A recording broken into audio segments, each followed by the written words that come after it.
¿Qué es el 480?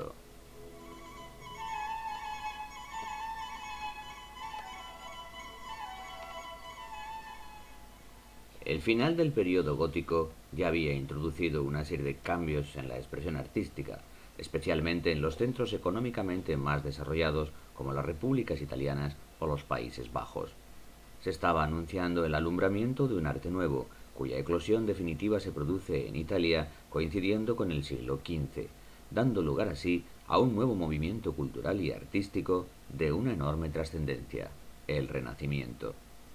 El fenómeno del Renacimiento ocupa los siglos XV y XVI y tiene su epicentro en Italia, si bien es un fenómeno que se extenderá por toda Europa. Su evolución se estudia en tres periodos diferenciados.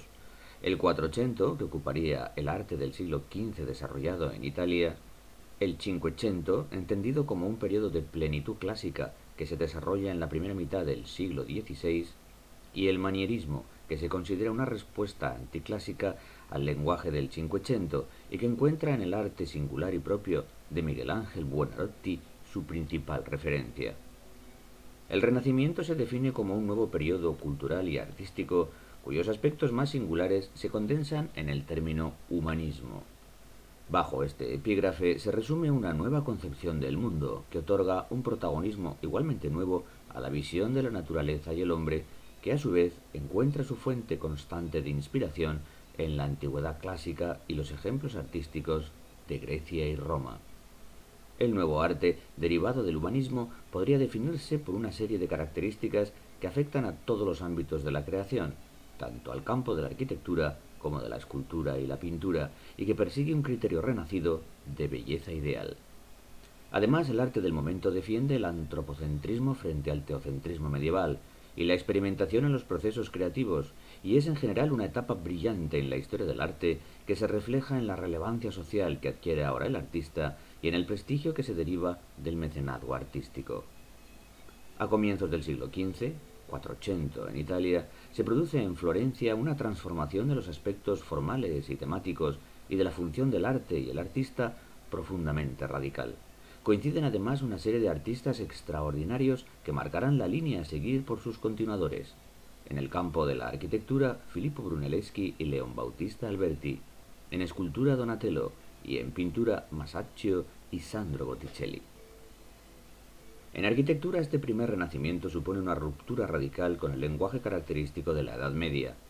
Dos principios fundamentales asientan su nueva formulación: la utilización de elementos constructivos tomados de la antigüedad clásica y la búsqueda de la unidad espacial.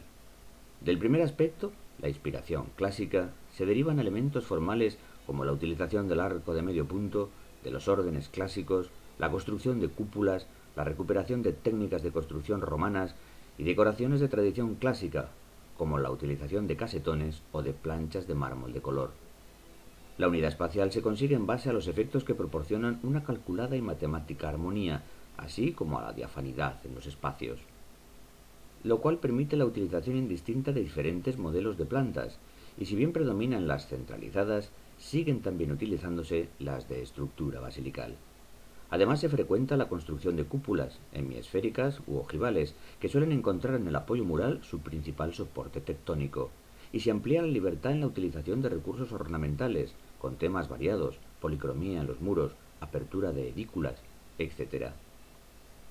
La Iglesia sigue siendo la institución que lidera el mecenazgo artístico, por lo que tipológicamente la arquitectura del 480 sigue incluyendo entre sus obras más habituales templos de muy variada condición, aunque cobran una importancia creciente otro tipo de edificios, principalmente los palacios, palacios integrados plenamente en el tejido de las nuevas ciudades renacentistas, que son reflejo de otro mecenazgo artístico, el de las grandes familias adineradas que asumen un nuevo y poderoso protagonismo social, como por ejemplo el caso de los Medici en Florencia.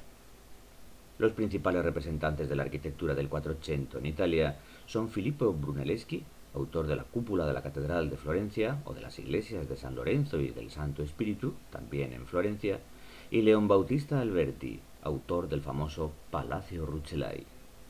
También en el campo de la escultura podemos hablar de cambios revolucionarios en el periodo del 480. Dos aspectos determinan estos cambios: la influencia de la antigüedad clásica y la búsqueda de un realismo objetivo en la representación de las imágenes. Como consecuencia de ambos criterios, la escultura del Quattrocento se caracteriza por una mayor veracidad en la representación del cuerpo humano, lo que a su vez explica el interés renacentista por el estudio de la anatomía. Renace asimismo el sentido de la proporcionalidad, cuyo canon se establece en la medida de 9 y 10 cabezas. Cobra nueva vigencia el desnudo, relacionado en muchas ocasiones con el tema mitológico. Y asimismo se advierte un cambio en los contenidos temáticos, más inclinados ahora por la representación de la naturaleza, que no obstante se ve superada habitualmente por otra influencia clásica más apreciada, como era la imitación de modelos de la antigüedad. Entre sus autores más sobresalientes destacan dos nombres propios, Ghiberti y Donatello. El primero inicia un cambio decisivo en el lenguaje de la escultura al vencer en el famoso concurso de adjudicación de las puertas del Baptisterio de Florencia del año 1401 en dura pugna con Brunelleschi, una obra que resultará excepcional. El segundo es el gran escultor del Quattrocento y sin duda la figura más sobresaliente anterior a Miguel Ángel. Suya es, entre otras piezas muy conocidas, la famosa representación en bronce del David. La pintura participa igualmente de las novedades de la época. Se trata de una pintura preocupada por la representación visual de la naturaleza, que nuevamente encuentra en la antigüedad su inspiración. Por ello será una preocupación constante en este primer renacimiento la representación de la perspectiva, no exenta por ello de múltiples experimentaciones que desembocarán principalmente en la formulación de la perspectiva geométrica o lineal. Hay por la misma razón un marcado interés por la representación naturalista, por la percepción de los volúmenes y por la introspección psicológica. Si bien todo ello dentro de un contexto clásico, que es lo que explica la idealización figurativa, la armonía en las composiciones, normalmente cerradas y de disposiciones triangulares, la utilización de una luz diáfana y repartida de forma homogénea en la obra, así como el uso de colores igualmente equilibrados y armoniosos en su aplicación, buscando siempre la complementariedad cromática. Los temas son variados, religiosos o alegóricos, y las técnicas varias también, fresco, temple, óleo, y sobre soportes fijos, muros o portátiles, tablas o lienzos.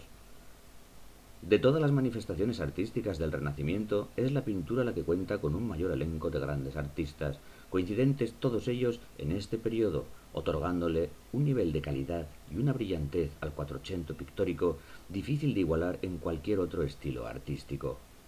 El primer gran maestro que inicia los cambios al iniciarse el siglo es Masaccio, pero le siguen en una sucesión irrepetible los nombres imprescindibles de Sandro Botticelli, Piero della Francesca, Paolo Uccello, Andrea Mantegna o Domenico Ghirlandaio, entre otros muchos.